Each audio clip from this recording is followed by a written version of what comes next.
Have you ever walked past an abandoned house? Broken windows, rotting wood, overgrown yard, and just felt something watching you, not from a window, not from a door, but from the walls themselves, from the ground beneath your feet.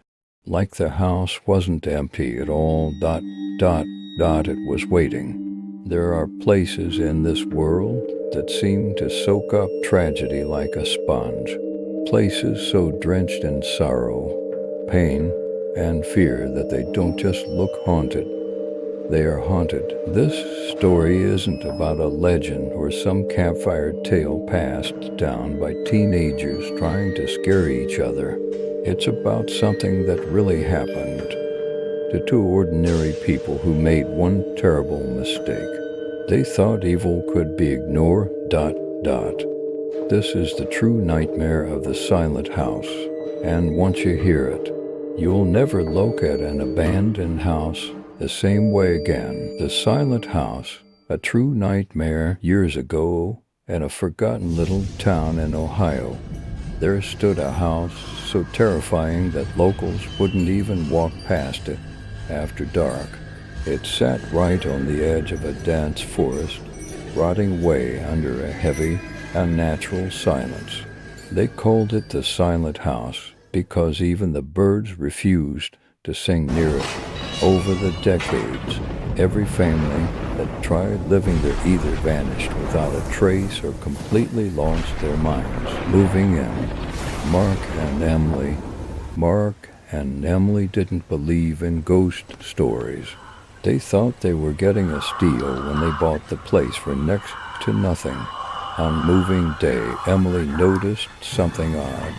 Patches of the yard looked freshly dug, like the ground never really settled. No grass, no life. It gave her a weird feeling, but she shrugged it off. They were tired, and the house was theirs now. The first night, totally fine. But on the second night, things got weird. Emily went down to the kitchen for a glass of water. She froze. The faucet was wide open, and dark red liquid was pouring out. She screamed. Mark ran downstairs, but when he got there, the sink was normal, just cold, clear water, as if nothing had ever happened. Night 3.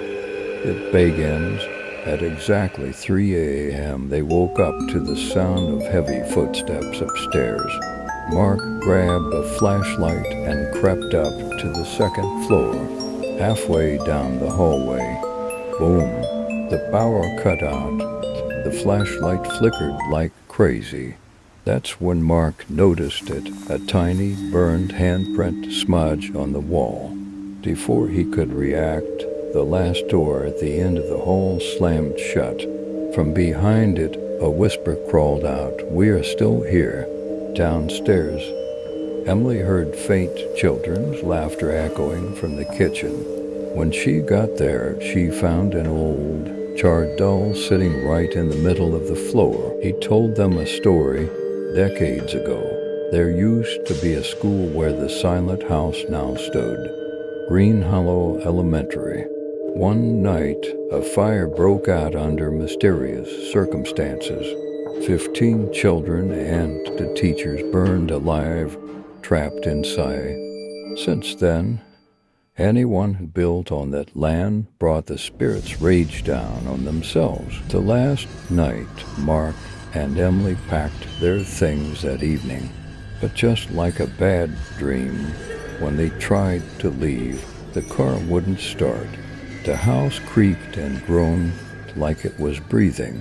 The night air grew heavy, too thick to even breathe properly, and then the footsteps returned. Mark looked out the window and saw a circle of children standing hand in hand in the yard. Their faces were nothing but pale, hollow-eyed masks staring right at him.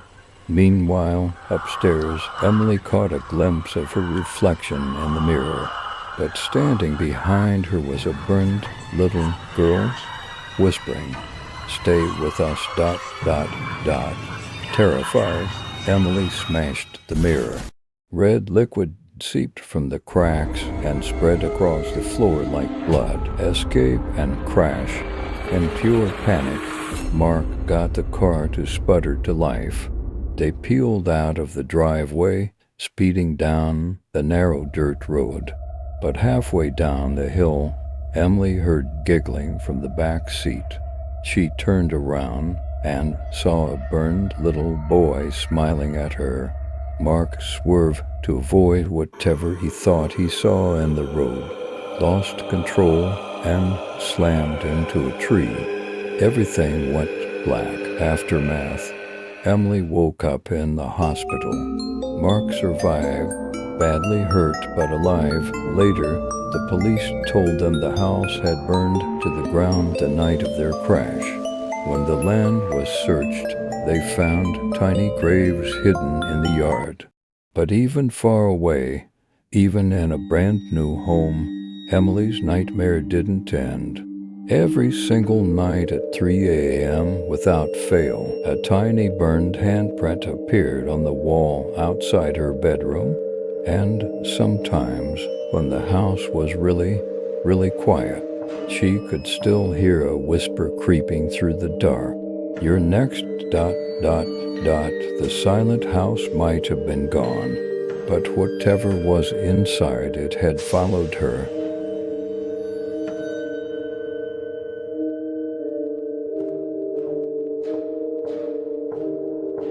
Some say places like the silent house are just old buildings, wood, brick, and forgotten memories, that the ghosts we see are only tricks of a guilty mind, that the evil we feel is nothing more than our imagination playing games. But what if that's wrong? What if certain tragedies, certain evils, are so strong that they leave a scar on the world, a wound that never heals? Mark and Emily escaped with their lives, but they never escaped the house, not really, because sometimes when you invite darkness into your life, it doesn't just stay behind, it follows you. So the next time you pass a crumbling house no one dares to enter, ask yourself one thing: is it really abandoned? Or is it just waiting ... for you?